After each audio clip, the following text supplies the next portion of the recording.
అండి నేను మీ రంపచోడవరం మాజీ శాసనసభ్యులు ధనలక్ష్మి మాట్లాడుతున్నాను.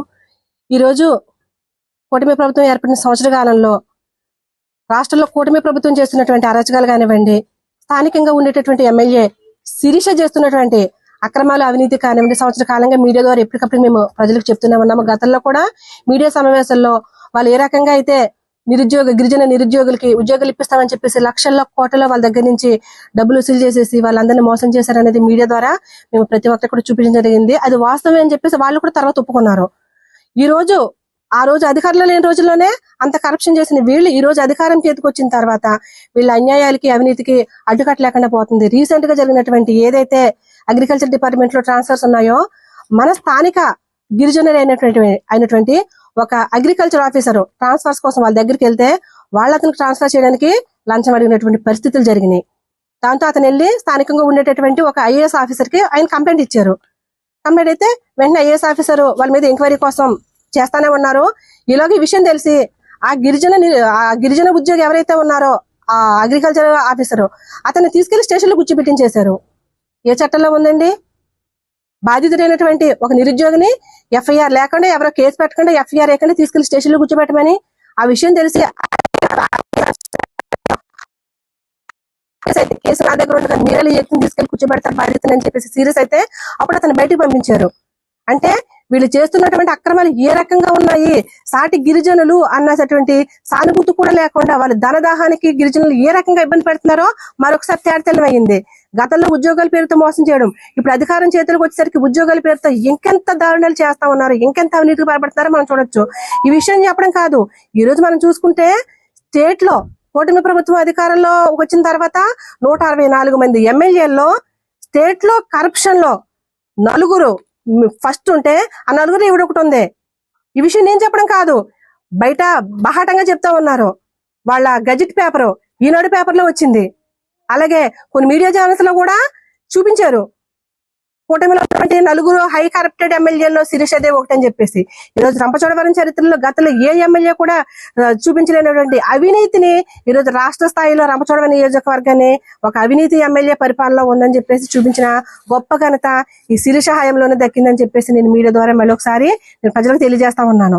కూటమి ప్రభుత్వంలోని మనం చూసుకున్నట్లయితే 164 మందిలో 4వ ప్లేస్ అంటే మామూలు కాదు. అవినీతి దాహం ఎలా ఉంది ఇక్కడ, ఈ అవినీతి ఇక్కడ ఎలా ఉందంటే, గతంలో అంగన్వాడీ టీచరు అసెంబ్లీ అన్నారు, ఈరోజు అంగన్వాడీ టీచరు అండడాల్లో తయారయ్యింది. ఇక్కడ పరిస్థితి మొత్తం దందాలు, గుండాట్లు, పేకాట్లు, ఇక రికార్డింగ్ డాన్సులు, ఈ రకంగా నియోజకవర్గాన్ని ఏ రకంగా భ్రష్టు పట్టిస్తా ఉందో మీరందరూ కూడా చూస్తా ఉన్నారు, ప్రజలందరికీ కూడా అర్థమవుతా ఉంది. ఇకపోతే అవినీతి బురద ఏంటమ్మా, నువ్వు ఉన్నదే అవినీతి బురదలోని. నీ గవర్నమెంట్ వచ్చినప్పటి నుంచే, రాకముందు నుంచే నువ్వు అవినీతి స్టార్ట్ చేసేసావు. ఇంకా ఆ గవర్నమెంట్ లో నువ్వు ఎమ్మెల్యే అయిన తర్వాత నీ అవినీతికి అడ్డు ఆగు పాపు లేకుండా పోయింది. ఈ రోజు మేము బురద అంటించక్కర్లేదు, నువ్వే బురద గుంట్లో ఉన్నావు అనే విషయాన్ని నీకు మరొకసారి నేను తెలియజేస్తా ఉన్నాను. అంతేకాకుండా ఇవిడంటా ఉంది, నేను ప్రెస్ మీట్ పెట్టి 10 సంవత్సరాల కాలంలో వైసీపీ పార్టీ ఏమి చేసిందని చెప్పేసి. కనీసం వైసీపీ పార్టీ ఎన్ని సంవత్సరాల అధికారం ఉంది మినిమం నాలెడ్జ్ ఎవరికి లేదు. చిన్న పిల్లల్ని అడిగినా చెప్తారు. రాష్ట్రంలో వైసీపీ ప్రభుత్వం 5 సంవత్సరాల అధికారంలో ఉంది. 5 సంవత్సరాల్లోని ఎంత గ్రామ స్థాయిలో అభివృద్ధి చేసింది అనేది ప్రతి ఒక్కరు కూడా చూస్తామన్నారు. ఈ రోజు అంటా ఉంది 2029 ఎలక్షన్లో మీరు గెలవరు అని చెప్పేసి. ఈవిడెవరు చెప్పడానికి 29 ఎలక్షన్లు మేము గెలుస్తామో లేదో.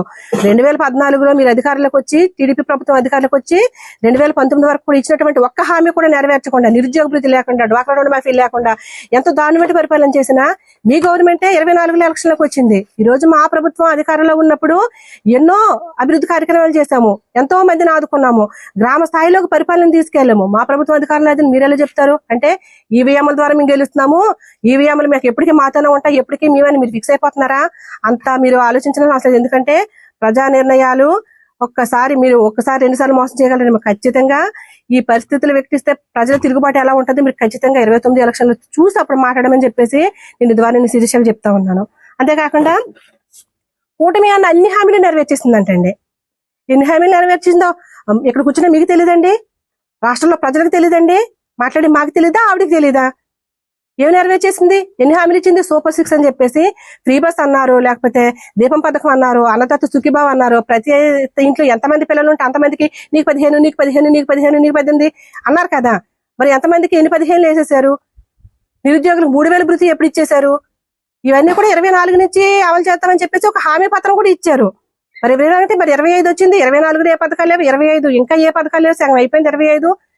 అన్ని పథకాలు అమలు చేసిందని కూటమి ప్రభుత్వం ఎలా చెప్పుకుంటున్నావు నువ్వు? అంటే మీడియా ముందుకు వస్తే ఏదో మాట్లాడేయాలి, అనంతబాబుని ధనలక్ష్మిని 4 మాటలు అనేయాలి. నువ్వేం టార్గెట్ ఏంటంటే వైసీపీ వాళ్ళు ఏదో ఒకటి అనాలి, దానికోసం మీడియా సమావేశం పెట్టి మేము ఇది చేసాం అది చేసాం, ఏం చేసామని అడిగితే అక్కడ ఏమీ ఉండదు. ఇటువంటి ఫాల్స్ మీటింగ్లు అన్ని పెడతా ఉంటాం. మీరు ఒక్కసారి గమనించినట్లయితే ప్రభుత్వం అధికారులకు వచ్చిన తర్వాత ఆవిడన్ని ప్రెస్ మీట్లు పెట్టింది, మాట్లాడి ప్రెస్ మీట్లు మాట్లాడినట్లు ఎంత నిజం ఉందనేది మీకు తెలుసు. నేనెన్ని ప్రెస్ మీట్లు పెట్టాను, ప్రతి ఒక్కటి కొత్త ఆధారాలతో సహా నేను ఏ రకంగా చూపించాను అనేది తెలుసు. ఈ రకంగా మీడియా ముందుకు వచ్చి ఫాల్స్ మాటలు ఎలా చెప్తుంది అనేది ప్రతి ఒక్కరికైతే అవగాహన అయితే ఉంది. చివరికి ఏజెన్సీలో గిరిజనులు పండించిన ధాన్యాన్ని కూడా ప్రభుత్వాలు కొనేటటువంటి పరిస్థితి లేదు. ఈ రోజు రైతులు మొన్న రోడ్డుకి ధర్నాలు చేస్తే అప్పుడు కొన్నారు 2 నెలల క్రితం. ఆటలు కూడా ఈ రోజుకి డబ్బులు పడినటువంటి పరిస్థితులు. మళ్ళీ వ్యవసాయాలు మొదలవుతున్నాయి. వాళ్ళు ఏం పెట్టి వ్యవసాయం చేస్తున్నా కనీసం జ్ఞానం నీకుందా? అధికారులతో ఏం మాట్లాడావు? నువ్వు నిజంగా మాట్లాడావు, ఎందుకు చేయట్లేదు? మేము మాట్లాడాల్సి వస్తుంది ఇవన్నీ కూడా. అంతేకాకుండా పెన్షన్ల గురించి మాట్లాడతావు. ఏమన్నావు నువ్వు? పెన్షన్లు తీసేస్తున్నారా? నీ మొహానికి నువ్వు ఎమ్మెల్యే అయిన తర్వాత ఒక్కరికన్నా కొత్త పెన్షన్ ఇచ్చావా నువ్వు?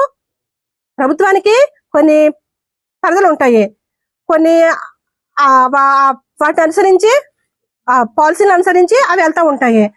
ఈ రోజు మరి అమ్మఒడి ఇచ్చావు, మా గవర్నమెంట్ లో ఎంతమందికి ఇచ్చాము, మరి మీ గవర్నమెంట్ లో వచ్చేసి తల్లికి వందనం ఇస్తామని చెప్పేసి అని ఇంటిలో ఎంతమంది పిల్లలు కొంటామని మా గవర్నమెంట్ లో ఇచ్చినట్ల కంటే తక్కువ ఎందుకు వచ్చినాయి? మరి ఇంకా పెరగాలి కదా. తక్కువ పెన్షన్లు ఎందుకు, తక్కువ బిడ్డలకి ఎందుకు వచ్చింది? దాని గురించి మనకి సమాధానం చెప్పు. మరి ఎంతమందికి ఇచ్చేస్తానన్నాడు? పెన్షన్ల గురించి మాట్లాడుతున్నావు. నీ ప్రభుత్వం వచ్చింది, మా గవర్నమెంట్ లో ప్రతి 6 నెలలకే కొత్త పెన్షన్ తీసుకునే వాళ్ళం, కొత్తగా పెన్షన్ అప్లై చేసుకుని పెన్షన్లు ఇస్తా ఉన్నావు. మరి సంవత్సరం దాటింది కదా, నువ్వెన్ని కొత్త పెన్షన్లు ఇచ్చావని చెప్పేసి నేను ఈ మీడియా ద్వారా నేను అడుగుతా ఉన్నాను. మాట్లాడితే అభివృద్ధి చేస్తాను, అంత చేస్తాను, ఎంత చేస్తాను, కోట్లు తెచ్చేసానంటావు. ఎన్ని కోట్లు తెచ్చావంటే చెప్పవు. కొన్ని చెప్పు, నువ్వు ఎన్ని కోట్లు, నేను ఎన్ని కోట్లు తెచ్చాను సంవత్సర కాలంలో, ఎంత అభివృద్ధి చేశానని చెప్పేసి నువ్వు చెప్పు. ఏం అభివృద్ధి అయింది? రంపచోడవరం గుండాటల్లో అభివృద్ధి అయిందా? పేకాటల్లో అభివృద్ధి అయిందా? రికార్డింగ్ డాన్స్ లో అభివృద్ధి అయిందా? రంపచోడవరం అభివృద్ధి ఏమో గానీ నువ్వైతే మాత్రం బాగా అభివృద్ధి చెందావు.